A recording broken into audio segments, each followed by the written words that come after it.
Meskipun gelar perkara khusus telah rampung dilakukan, namun pihak Roy Suryo CS masih tetap pada keyakinan bahwa ijazah yang ditunjukkan penyidik bukanlah ijazah asli. Lalu apa saja poin-poin yang menandakan ijazah itu tidak asli? Untuk membahasnya, kita akan berbincang dengan Firmanto Laksana, pengacara pihak Joko Widodo, dan juga nanti akan segera bergabung Abdul Ghafur Sangaji selaku pengacara dari Roy Suryo. Bung Firman, apa kabar? Baik, selamat malam. Malam. Terima kasih sudah hadir. Kalau tadi Bung Roy bilang bahwa tetap itu ijazahnya tidak asli, sudah dilihat tapi dianggapnya itu di print ulang. Iya. Gimana? Ya jadi memang kan sudah kita prediksi. Jadi mungkin beberapa bulan lalu saya sudah sampaikan bagaimana kalau ijazah itu ditunjukkan. Berhenti enggak? Pada saat itu mereka menyampaikan akan berhenti. Oke. Ya berhenti gitu kan. Kemudian ya kemarin ada gelar khusus. Gelar perkara khusus. Kemudian dalam gelar perkara khusus semua tersangka mengajukan untuk melihat ijazah tersebut. Pimpinan gelar memberikan persetujuan untuk memperlihatkannya. Dan saya melihat hampir semua peserta puas termasuk para tersangka. Kalau kita pelajari, kita lihat di media ada beberapa pihak dan kuasa hukum yang menyampaikan bahwa memang sudah melihat dan itu asli. Nah, bagaimana dengan yang Roy Suryo CS, ya kan gitu. Barusan kita lihat ada hobi baru. Apa tuh hobi baru? Saya foto katanya. Saya tahu foto segala macam. Sama seperti kayak mobil. Dia juga kolektor mobil. Ada teman saya punya mobil VW Kodok tahun tua gitu ya kira-kira ya. Yang benar-benar kayak baru. So kalau Pak Jokowi bisa menjaga ijazahnya dengan baik kan nggak ada masalah. Tapi yang penting di sini adalah yang saya sampaikan adalah bahwa sesungguhnya ini suatu hal yang sangat baik. Apa yang terjadi kemarin itu tentu mempermudah proses penyidikan. Dan kami memberikan dukungan kepada semua pihak termasuk kepada Polda Metro Jaya karena kemarin sudah diperlihatkan kan. Dan tentu kalau masih mau berdebat terus ya memang kita harus lakukan pemeriksaan di pengadilan. Jadi kalau tadi Bung Roy bilang bahwa itu ijazahnya tidak asli dari sisi foto dan sebagainya, Anda menganggap ya itu harusnya dibuktikan di pengadilan saja? Ya pasti akan disampaikan terus seperti itu. Karena yang sudah-sudah mereka menyampaikan tuduhan palsu itu kan dugaan fitnah dan pencemaran nama baik seperti itu ya. Tapi belum punya bukti. Hari ini disebutin lagi. Kelihatannya begini, kelihatannya begitu. Jadi semua akan dia jadikan bahan seperti itu. Jadi menurut saya yang paling tepat kita berikan dukungan kepada kepolisian Polda Metro Jaya sehingga ini bisa masuk ke dalam tahap berikutnya, dilimpahkan ke pengadilan, kemudian lakukan pemeriksaan dan silakan kalau memang beliau-beliau ini Roy Suryo CS ingin melakukan apakah ada tambahan ahli kah, apakah akan melakukan apa atas seizin daripada hakim nanti ya silakan.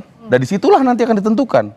Kan seperti itu. Dan kita kita memiliki hukum positif, apa yang menjadi putusan dari hakim itu yang benar, kira-kira seperti itu. Oke, nah pihak-pihak yang dianggap cukup untuk ijazah ini sudah ditunjukkan, itu siapa saja dalam perkara kemarin? Kemarin saya ada lihat itu pengacaranya Pak Egy ya, saya lihat ada di media kemarin. Kemudian beberapa lain saya nggak terlalu copy siapa gitu ya, tapi saya lihat menyampaikan sudah melihat ijazah berterima kasih dan sebagainya. Ya, saya juga di dalam pun mereka juga sebenarnya sudah diberikan sangat puas untuk memeriksa, melihat, memeriksa segala sesuatunya kan gitu kan. Dan tentu kesempatan yang diberikan itu menurut saya merupakan suatu puncak. Karena mereka kan selalu ingin melihat gitu ya. Dan kemarin pimpinan gelar memberikan kesempatan untuk dapat melihat. Dan saya pikir itu sudah merupakan suatu hal yang terbaik sehingga proses ini akan lebih cepat. Oke. Nah, Bung Sangaji sudah bergabung. Terima kasih sudah hadir. Terima kasih Bang Firman. Terima kasih sudah hadir nih. Tadi sudah dibahas. Kalau misalnya tadi Bung Firman bilang kan sudah ditunjukkan ijazahnya di gelar perkara khusus, tapi Bung Roy bilang bahwa itu ijazahnya tetap tidak asli. Kenapa sih?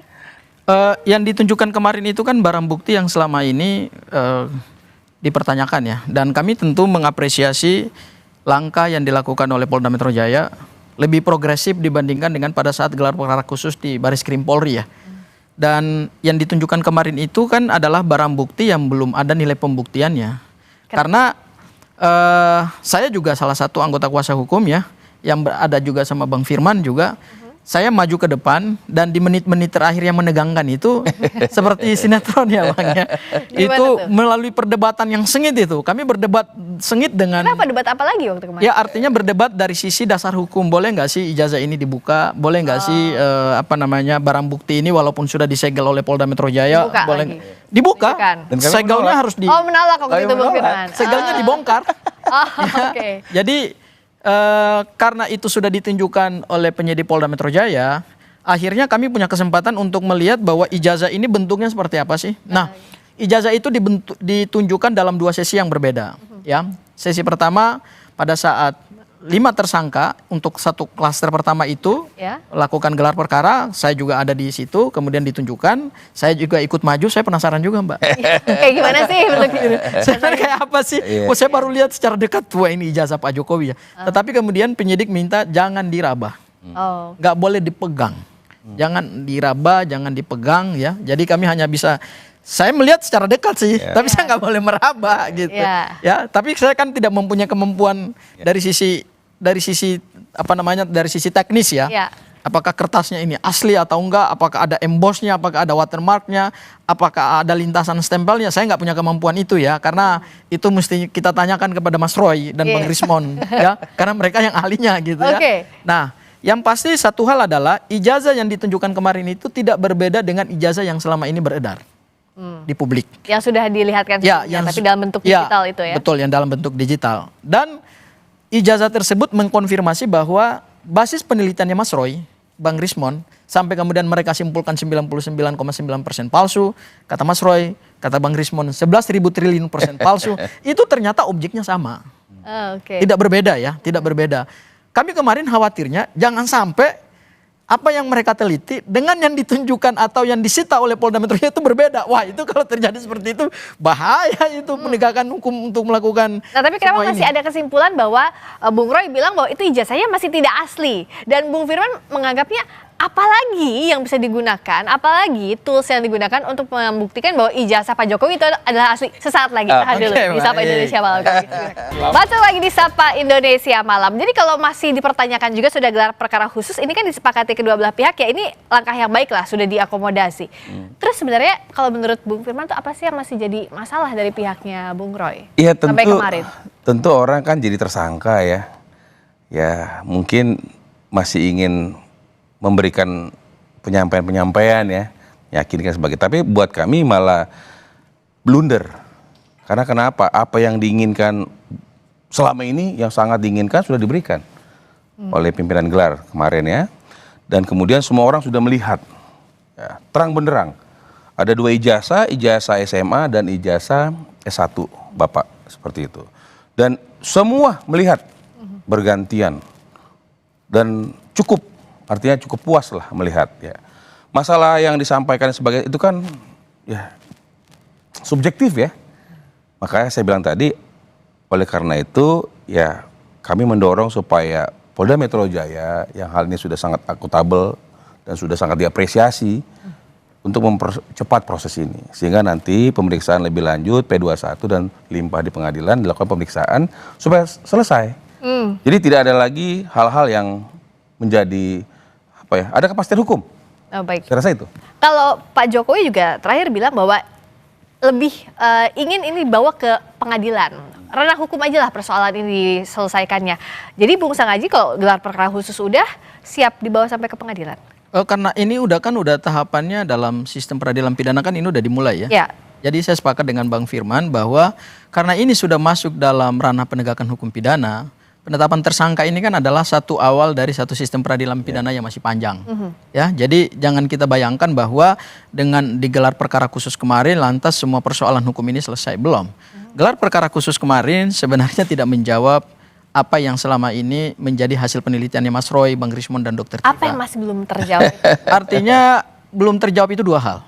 Yang pertama adalah proses pembuktian terhadap ijazah ini memang belum dilakukan, asli atau palsu, itu bukan terjawab kemarin di ranah forum gelar perkara khusus. Sama yang kedua, ijazah Pak Joko Widodo ini kan disebut kemarin identik. Nah, saya kemarin juga men-challenge Polda Metro Jaya juga pada saat Bang Firman juga hadir. Oh, di forum itu juga Yes, good. di-challenge? Saya mempertanyakan terkait dengan penggunaan laboratorium forensik yang diatur dalam Perkapolri nomor 10 tahun 2009 dan terkait dengan uji laboratorium forensik terhadap dokumen yang diduga palsu.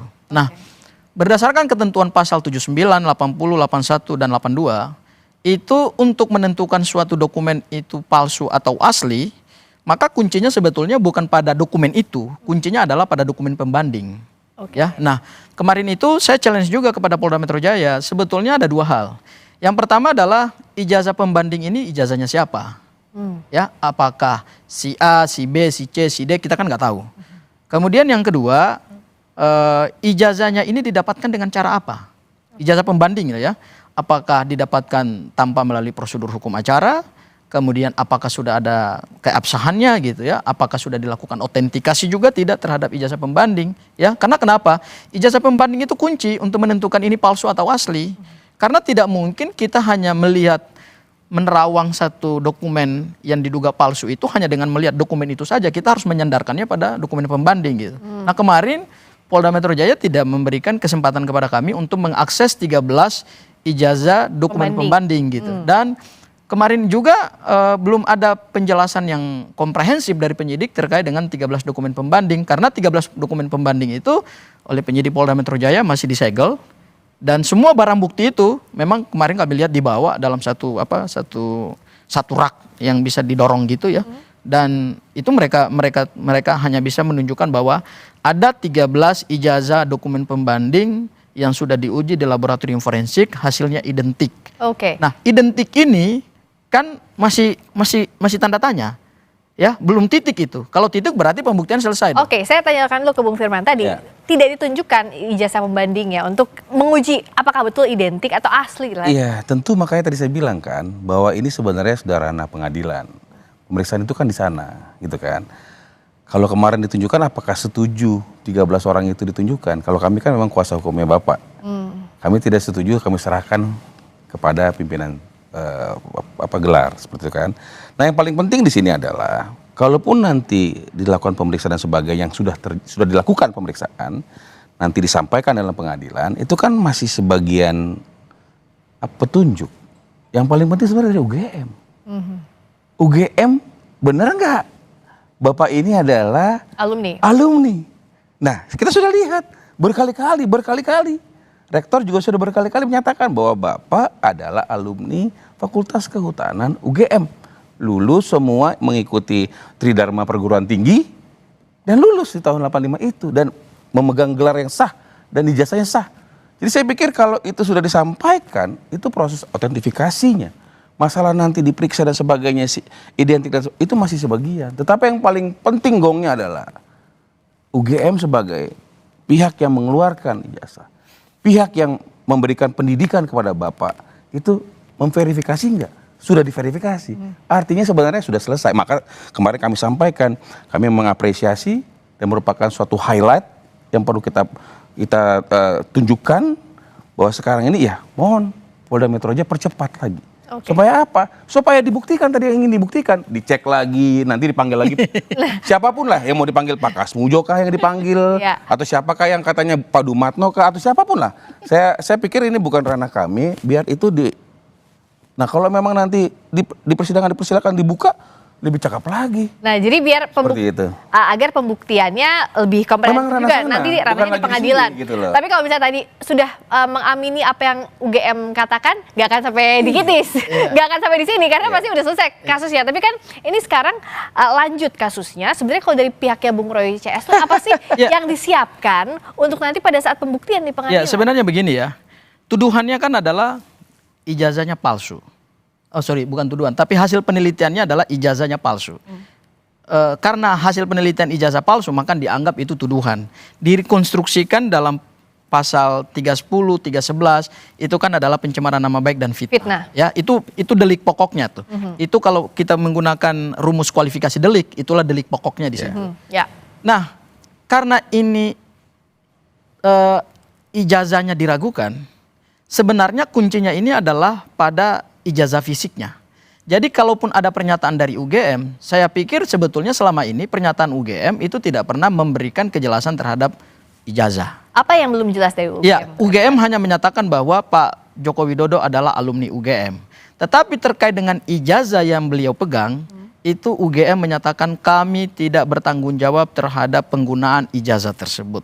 Artinya, ijazah tersebut dengan proses akademik bisa jadi dua hal yang berbeda. Kenapa? Karena kalau kita masuk kepada pasal 263 ayat 1 terkait dengan adanya dugaan tindak pidana pemalsuan dokumen, maka pemalsuan dokumen berdasarkan unsur pasal 263 ayat 1 itu kan adalah memalsukan atau membuat palsu suatu dokumen. Jadi ada dokumen asli, kemudian dibuat palsunya, ya, kemudian yang palsunya ini kemudian ditindak gitu. Bisa saja seseorang itu pernah mengikuti kuliah, tetapi dokumen berupa ijazah yang dia pegang itu bisa juga palsu. Artinya apa? Dia palsukan dari yang asli. Misalnya contoh, awalnya dikatakan bahwa Pak Joko Widodo kemungkinan ijazahnya hilang. Kalau kemudian ijazahnya hilang dibuat yang baru, ya tetap kena pasal 263 ayat 1, palsu juga. Gitu. Meskipun dibuat berdasarkan proses akademik yang pernah beliau lalui, tetapi karena dibuat tidak oleh yang punya otoritas, kemudian dibuat berdasarkan apa yang kemudian dibuat di tempat lain, wallahu alam kita nggak tahu ya. Itu bisa juga tetap dikatakan palsu gitu. Tapi Jadi ini teknikal jawaban UGM menurut saya itu belum memberikan jaminan terhadap keaslian dokumen. Kalau proses akademik, kira itu hal yang berbeda. Ya, saya mau membuat ini clear aja. Mereka kan juga mengajukan juga di Mabes Polri kan terkait yang disampaikan tadi, dan itu sudah selesai, ya. Tidak ada pemalsuan dan apapun tidak ada. Yang sekarang berlanjut adalah di Polda Metro Jaya. Laporan atas pencemaran nama baik kan dan gitu fitnah. kan. Sehingga apa yang ingin kita tekankan bahwa mari kita legowo lah. Kan gitu kan. Tadi ditanya apa yang harus dipersiapkan? Ya dia harus persiapkan pembelaan. Baik. Dan sehingga kenapa? Ya tadi 310, 311, 312-nya juga mengatakan pasal 312 KUHP juga mengatakan harus dibawa ke pengadilan. Sehingga menurut saya sudah deh. Kita fokus aja, kan sudah puas dilihat kemarin kan. Kalau masih kurang segala silahkan aja, nggak apa-apa. Tapi kami menghimbau, karena tentu kalau orang terus melakukan pengulangan-pengulangan kan ada pasal yang akan membuat mereka harus ditahan. Tapi itu kembali lagi adalah kewenangan daripada penyidik. Hanya kami ingin mengatakan, sudahlah, sudah dilihat, yuk kita sama-sama buktikan, kita buka aja. Minta nanti sama pengadilan untuk dibuka live sidangnya. Supaya semua yang nanti melakukan eksaminasi, ahli, saksi fakta, atau apapun lah, UGM, semua dibuka. Sehingga terang benderang. Jadi sekarang saya kira begini, tanpa Pak Firman minta begini pun, sesuai dengan hukum acara pidana yang sudah diatur dalam KUHP, itu pasti jalan otomatis gitu. Itu sudah enggak gini. Itu sudah rulesnya yang diatur dalam KUHP bahwa penetapan tersangka, kemudian pemeriksaan saksi-saksi, ahli meringankan, kemudian ada saksi meringankan, kemudian setelah itu pemberkasan, kemudian dilakukan tahap 1 yaitu berkas perkara dikirim kepada jaksa penuntut umum, kemudian Kejaksaan Agung atau Kejaksaan menunjuk jaksa penuntut umum dengan P16. Kemudian setelah itu jaksa penuntut meneliti berkas, kemudian kalau kurang di P19, kalau memenuhi syarat materi dan syarat formil baru P21, baru kemudian dilanjutkan. Itu teknis yang hukum acaranya sudah rigid gitu. Tanpa diminta pun oleh Bang Firman itu otomatis jalan. Cuman bukan itu persoalan kita. Persoalan kita adalah apakah penegakan hukum kita dalam menjawab misteri ijazah Pak Joko Widodo itu kemudian akan sesederhana yang dikatakan oleh Bang Firman bahwa dengan gelar perkara khusus tentu tidak yang sederhana. Enggak begitu. Begini, bahwa Puslapfor adalah pihak yang berwenang. Polda Metro Jaya sudah menyerahkan ini kepada Puslapfor. Kita lihat saja nanti apa aslinya. Memang belum ditunjukkan kemarin kan seperti itu. Sehingga kita tunggu kan seperti. Tapi kemarin itu lucknya kalau saya lihat mereka punya seperti itu. Jadi artinya dokumennya sudah diserahkan kepada Puslapfor, sudah diperiksa. Seperti itu. Artinya proses itu kita tunggu aja. Ya udah, kita sekarang sama-sama nunggu prosesnya. Kita pantau bersama-sama. Fungsinya publik di sini untuk mengawasi juga proses yang ada sampai nantinya sesuai dengan hukum acara yang berlaku. karena ini sudah jadi atensi publik, makanya transparansi jadi kunci utama. Itu ya. Terima kasih banyak Bung Sakaji. Terima Transparansi kasih. dan akuntabilitas. Dan akuntabilitas itu penting. Terima kasih Bung Firman. Terima kasih Bung Sakaji sudah dari Sapa Indonesia malam.